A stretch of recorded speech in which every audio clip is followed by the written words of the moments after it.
Hello, everybody. Dave Neal here, stand-up comic and host of Bachelor Nation News. As you guys know, we've had a pretty heavy topic we've been discussing, probably 3, 4, maybe 5 videos so far, dating back to a few months ago when a Bachelor contestant was accused of sexual assault. So trigger warning, we'll be talking about sexual assault here in this video, as you guys probably already are aware of.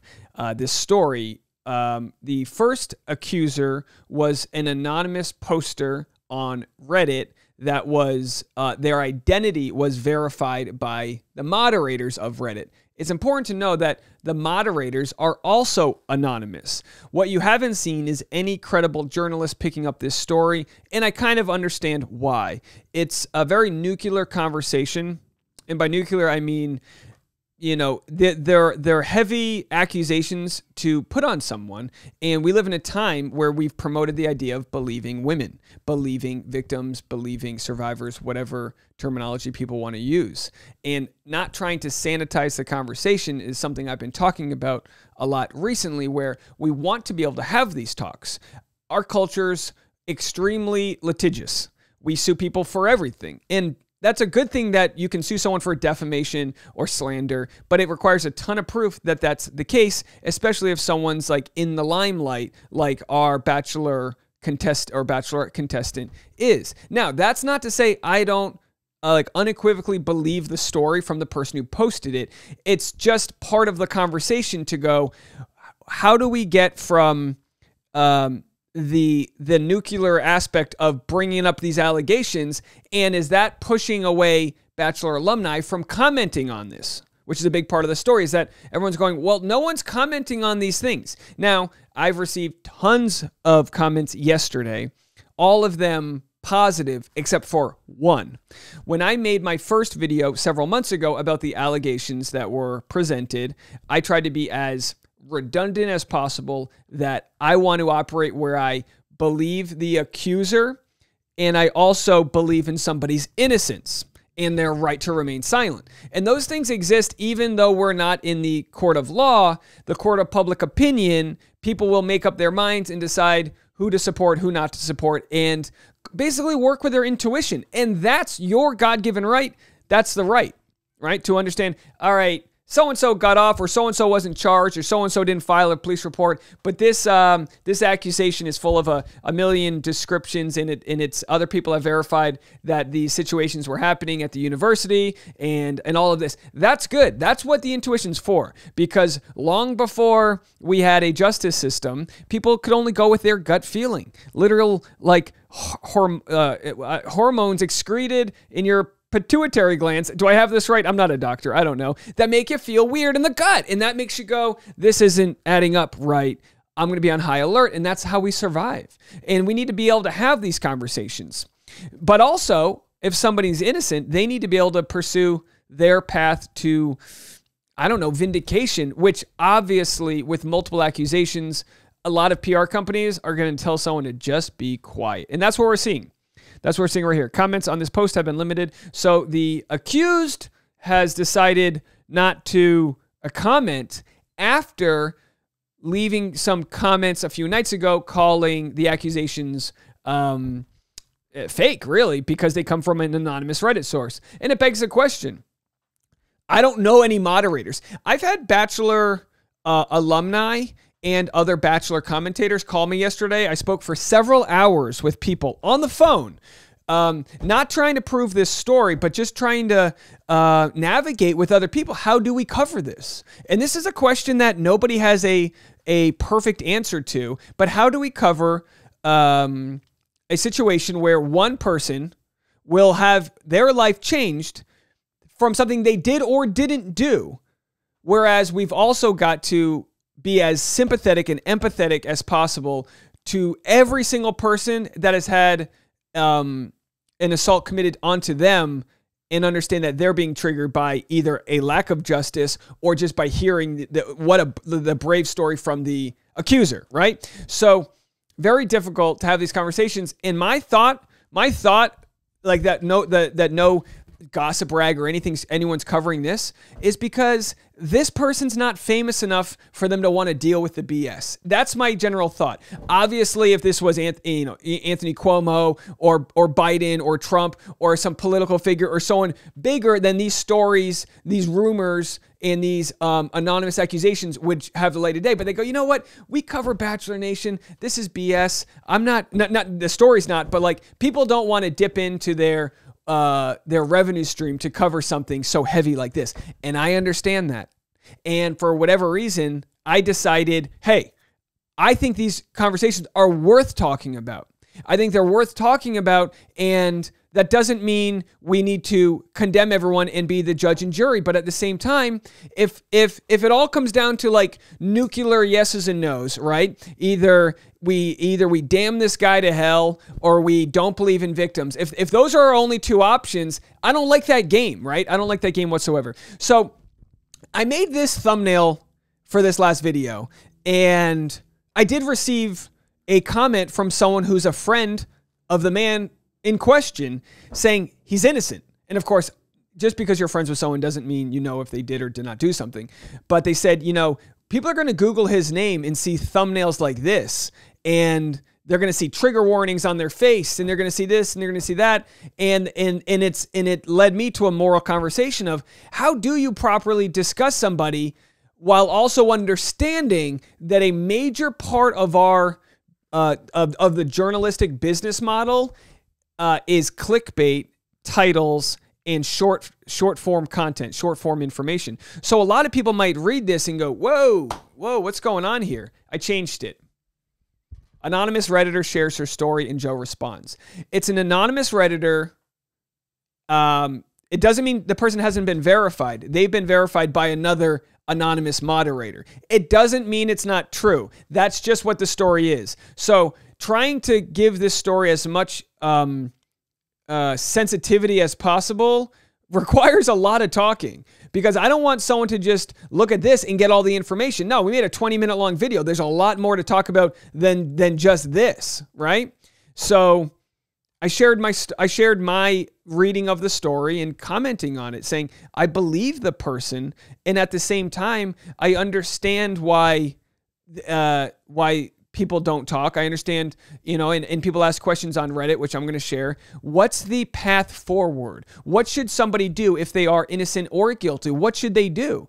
And the way we are in society is like we just zip it up and we don't have discussions. So at the very least, survivors feel like, why come forward? Why talk about it? I'm going to get shamed. People are going to tell me my credibility is not good because I don't have the blue check mark and the other person does. It becomes a he said, she said. And of course, when it comes to position of powers, being a D1 member of a university basketball team in our country is as close to as celebrity as you're going to get at the age of 20 in Minnesota.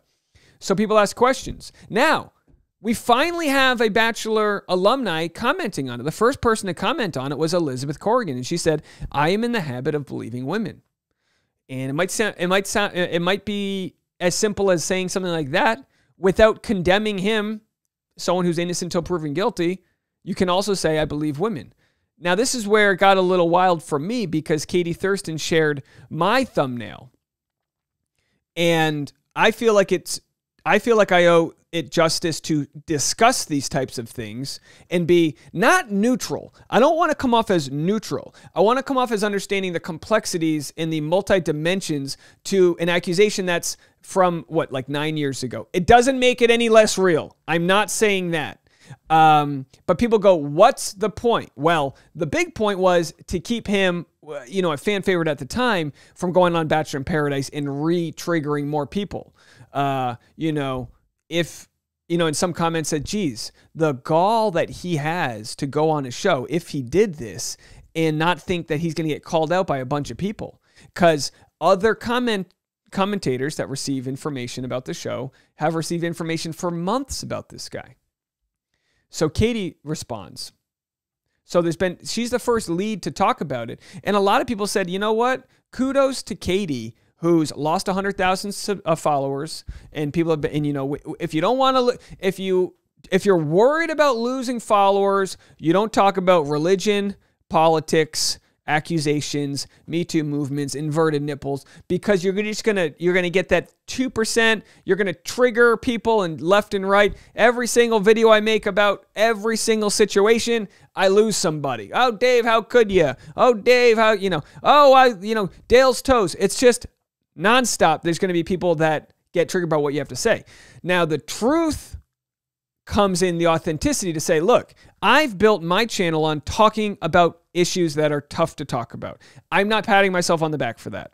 Not one bit. I'm just being authentic and saying, this is a tough conversation. So the question someone has is, what is the best way for people to respond to allegations against them? And this comes from someone who's a defense attorney. This person says, I'm a defense attorney, so I have a special respect for people accused of things because I know how hard it is, guilty or innocent, and I like to know what helps the public process things. So here are some comments that were from people. I'm just going to read them to you with how do you, like, whether innocent or guilty, how do you respond to this? Because as we know, he responded late at night 2 nights ago and then deleted the responses, and it's like that's not gonna look good if trying to prove your innocence. There's no perfect response. I'll give my family's personal experience because my dad was similarly accused a few years ago. And I asked some people in the comments section, what would you do if your son was accused? What would you do if, and people said, well, there'd definitely be a lot of bias because I would defend them. So you think you know somebody and you know better, you know that they're better than whatever the accusations may be. But of course, inherently that comes with a bias. My dad was similarly accused a few years ago. When the accusations happened, he ended up quitting his job, and once it hit the news, he deleted his social media profiles. He kept quiet except with trusted family and friends and kept his head down while the legal process proceeded. Didn't talk to the media, nothing. He even took a lot of crap at our old church and eventually quit going because he didn't want to make people uncomfortable. He's since been acquitted and has been able to move a town over and start fresh, but it was a very long couple of years. All right, so he's been acquitted. Again, this commenter, not Joe, this commenter, be very clear. If Joe thinks he's innocent and being slandered, he can hire a lawyer and let the justice system try to prove his innocence. But his best bet is to get off socials and keep his mouth shut. His sarcastic ass dismissals on Instagram are definitely not a good look, and he's looking even more guilty, to be honest. If you're innocent, the courts will do the talking for you and hopefully prove that, but you don't blow off people's concerns and delete comments. That's a really bad look if you're trying to prove your innocence. I always used to wonder this when I was growing up, like, if someone's innocent, why don't they take the stand? If someone's innocent, why don't they fight for their life? Staying silent is your right to do. Now, that doesn't mean people can't boycott him, call any potential sponsors. There's absolutely no influencer deals going his way with this type of thing out there. And if they do, it's from someone who doesn't understand his story, and then he'll get fired a day later. That's absolutely going to happen. So with social media, it's different because he's not defending himself in the court of law, but in the court of public opinion, what is he to do? Just block everyone and hope it dies out? These are the questions that people are asking. The allegations of sexual assault against Joe go far beyond what most contestants are called out for. He didn't just say or do something offensive or harmful. He assaulted multiple people. Obviously, it would still be just as awful if there was only one victim. Again, allegedly. For that, they didn't put that, but I am. For that, the only thing I think would be an appropriate response is if he admitted his crimes and turned himself in to face legal repercussions. If on the very, very small chance someone was falsely accused publicly of sexual assault, then I think respectfully denying the accusations publicly, denying your guilt, but without trying to smear the accuser or making generalizations about sexual assault victims, and reaching out to the accuser privately to resolve things is best. Now, it's a good practice to just believe people for their word. That's a good practice regardless of anything. It's really helped my life to just take people at their word. Don't try to think what their underlying message is. Just, I don't have enough strength or energy to disbelieve people. Take them for their word. With that said, the accusers have not tried to profit in any way. They have not, because sometimes people are targets. Celebrities and athletes can be targets of shakedowns. Of people, and again, this isn't even a gender issue. It's just almost like a socioeconomic issue. When there's money at stake, whether someone's got influence, money, or power, someone might be out to get them, or forces might exist. That does not exist whatsoever here. There's no book deals. There's no clout chasing. There's none of that. With that said, I personally can't tell you for sure I know or trust what the moderators have to say because I don't know who they are. Okay? I have no idea who they are. And does a moderator of a subreddit you would have to imagine it would be the same sort of type of people that might want to be a local cop. Now, there are a lot of great cops out there, but there's a lot of people that get into the police force because they want control and power. And we see that, and that's of no offense to moderators, no offense whatsoever, but that is a position that is a magnet for control. People go, I get control, I can block, I can span. I think the moderators in the Bachelor subreddit do a pretty damn good job. I really do. And I don't know them whatsoever. I think they do a very good job of preventing the conversation from piling on and all these different things. But does that mean they couldn't possibly get it wrong? No. But I do trust that they verified who this person is. Do I think they called dentist's office and hospitals and tried to get a paper trail for the accuser? No.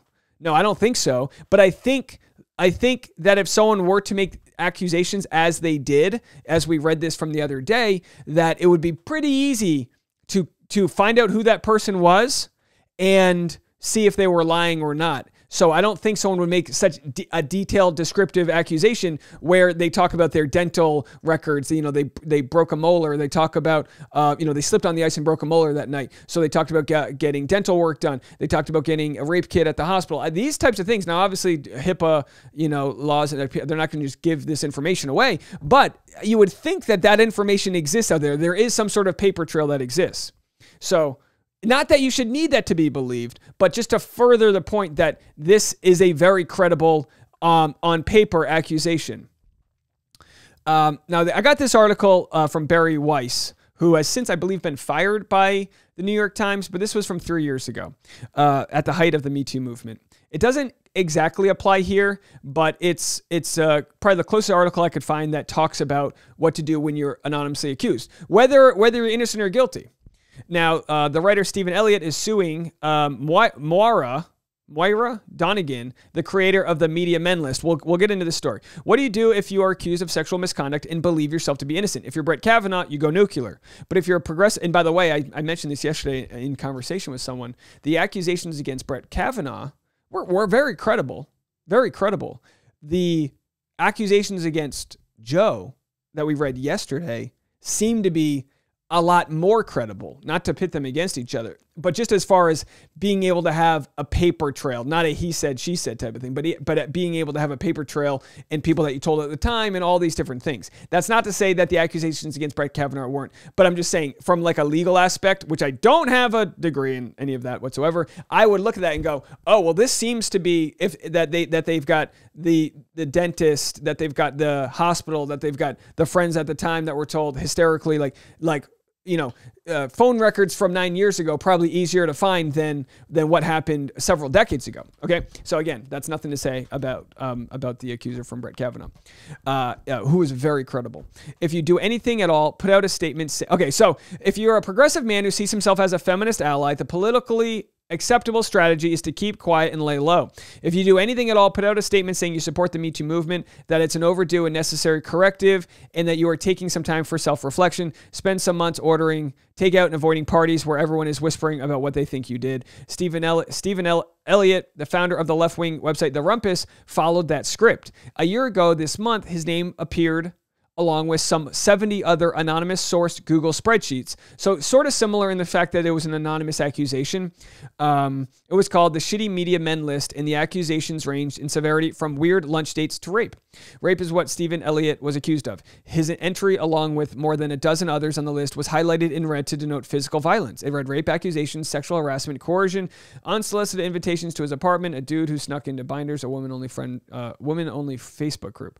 But on Wednesday, the day before the statute of limitations ran out, Mr. Elliott stopped lying low and sued the creator of the list for defamation. He filed a federal lawsuit in the Eastern District of New York against Moira Donegan and Jane Doe, seeking $1.5 million in damages. Ms. Donegan declined to comment for this article, but in January, in a widely read, affecting essay for New York Magazine in which she outed herself as the list creator, she explained its purpose. It was an attempt at solving what has seemed like an intractable problem, how women can protect ourselves from sexual harassment and assault. So we understand, and if you don't understand, you got to put yourself in other people's shoes. You come out with your name, you get slut shamed, you get, you have your credibility, it's like the victim becomes shamed on and looked at as if they did something wrong and they didn't. So that's why, that's the intention of lists like this. Now, because of that, it can lead to not being able to defend yourself because you don't, it's like taking enemy snipers and you don't even know where they're coming from. It may have served that purpose for some women, but did it tell the truth about all of the men on it? In an interview on Wednesday, Mr. Elliott said, "No one is going to come forward and say that I raped them. I don't believe even my enemies believe I raped somebody. So what does he want? An apology would be good. Legal fees would also be good. But maybe seeing it argued out in the court of law will help good people come to their senses and distance themselves from the rotten parts of this movement." Of the dozens of men accused of sexual misconduct this year, many proclaim their innocence. Now, of course, the overwhelming majority of people accused of accusations are credible, honest, truthful, and they seek nothing to gain from it. So this article that I was reading, I'm pulling away from it, doesn't exactly relate like in a parallel to what's going on with this accusation, but it, in the sense that to properly, I feel like for him to properly defend himself, if that's what he feels like he needs to do, he needs to know who he's even going against. But I understand that there needs to be some sort of credible medium there, and I don't think a Reddit moderator is necessarily that. Take lawyer Jane Doe. If lawyer Jane Doe, who's known to mediate these sorts of instances, can keep their client anonymous but still vet them and it's trustworthy to say, no, this happened, this is their statement, we're just not going to tell you who that name is, I think that's good. We still lack that connective tissue because we don't know who the Reddit moderators are, even though I believe they're operating in not just good faith, but that they understand the severity here. They get a lot of accusations. I've talked to other Bachelor podcasters that get accusations of cheaters and cokeheads and kleptos and all these other things. And they go, this isn't enough. This isn't a smoking gun to talk about somebody. And this Reddit post is probably as close to a smoking gun as you're going to get. So you have a gun that's warm. It's not smoking, but we believe that person's story. And yet it doesn't connect in a way where there's no criminal case or any of that. So what's Joe to do? Again, I've asked a lot of questions here that I don't have the answers to, but I think these are the conversations that need to be asked.